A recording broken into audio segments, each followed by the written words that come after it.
Hey everybody, welcome back. So in this section now, we're going to record our acoustic guitar to this track here. So I've already set up our M7 microphone on a mic stand here, and I want to give you a couple of tips on how you can record an acoustic guitar with this M7 microphone to get kind of the best results. So now the thing about acoustic guitar is all the tone, unlike an electric guitar which comes from the pickups, all the tone comes from the body of the guitar. So the quality of your acoustic guitar is going to make a significant difference on how it's going to sound when it's recorded. So some of this stuff is experimentation. Now this happens to be a Taylor 615 guitar, really well-made guitar, sounds really great. It's about 10 years old, so the wood is aged a bit, so it has a lot more of a warm sound, and your guitar may sound similar or different from this, but it doesn't really matter. It's experimentation.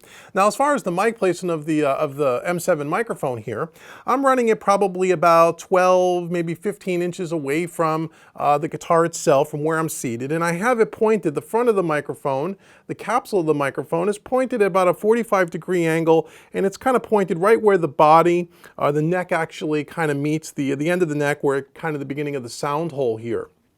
And so with this guitar, what I experimented with in the past is that if you point it directly at the sound hole or more towards the bridge, it gets a little bit boomy.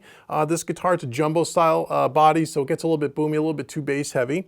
And if you point it too far towards the neck, some people will point it more like this towards the 12th fret, which is okay as well, but then it tends to sound a little bit thin. So a good rule of thumb is to kind of maybe point it anywhere from maybe the 15th fret up to the end of the neck, right before the sound hole. And again, anywhere from about 12 to 18 inches away, and you can experiment with the distance as well. Keep in mind that the closer the guitar is to the sound hole, the more boomy it's going to sound and the more upfront it's going to sound, where it maybe sounds a little unnatural, as opposed to if you back the microphone off a little bit and you let the guitar kind of breathe, it sounds a little bit more natural, like you were standing in the room while someone was playing the guitar, which is what you kind of want. So what I would suggest you do is you want to get your M7 on a mic stand, and you want to record a few different sections of music, and you want to move that microphone around to try to see where it sounds best for you. Now, if you have an acoustic electric, which this is, you could plug a 1/4-inch cable, guitar cable, directly into here, right into your audio box USB, but I tend to find that that really sounds kind of thin, and unless you have a really high-end acoustic with a really good preamp section, that's not always the best thing to do, at least in my opinion, but you can try it. You can also mic up the guitar with your M7 microphone, and then you can also, on channel 1, and then on channel 2, you can actually plug in the guitar as well, and you can have 2 tracks, and you can kind of blend them together. There's all kinds of possibilities. So what I urge you to do is take some time with the acoustic guitar, find out what works good for your environment, for your particular guitar, and where this mic is going to be placed is going to be slightly different than what you see here. But once again, if you point the front of the microphone somewhere between maybe the 15th fret and the end of the neck on a kind of a 45-degree angle, you're in a good starting point, and then you can tweak it from there. So now I've already gone ahead because I'm kind of sitting in a very strategic position, and when you're playing, you don't want to be shifting around too much from left to right. You want to kind of try to stay steady and let the microphone pick up a consistent area of the guitar during your performance. But I've already gone ahead and I've added my acoustic guitar track. You can see in Studio One here, I've added my acoustic guitar track.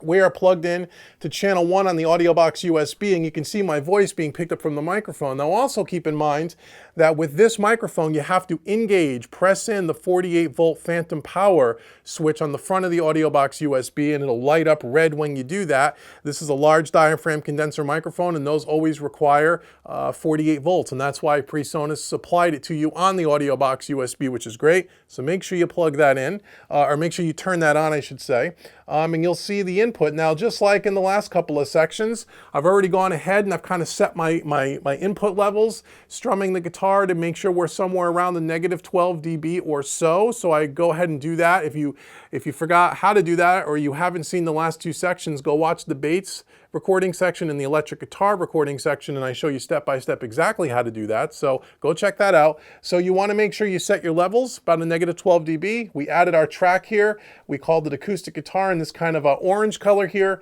We've record enabled our track, and we've turned on our monitor button so we could hear our performance in our headphones. And now we're going to go ahead and we're just going to record this this acoustic guitar track to this song, and then we'll kind of blend it together. So we'll put our headphones on here. Again, make sure that the playhead is all the way back to the beginning of the song. Again, you can use the transport at the bottom of Studio One, or you can just hit your comma key, and the comma key will do that for you. And here we go. So let's go ahead and let's hit record.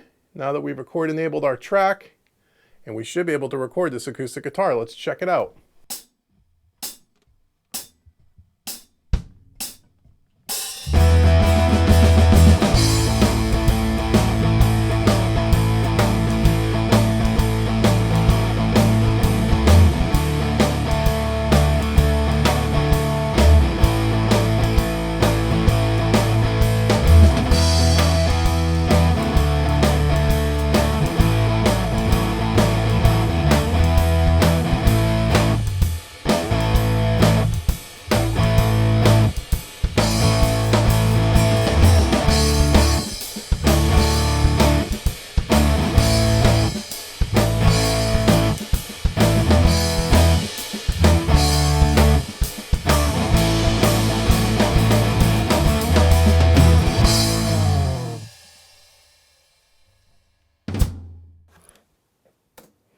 And there's our drum fill, and that is our acoustic guitar. So go ahead now, listen back to your performances up to this point.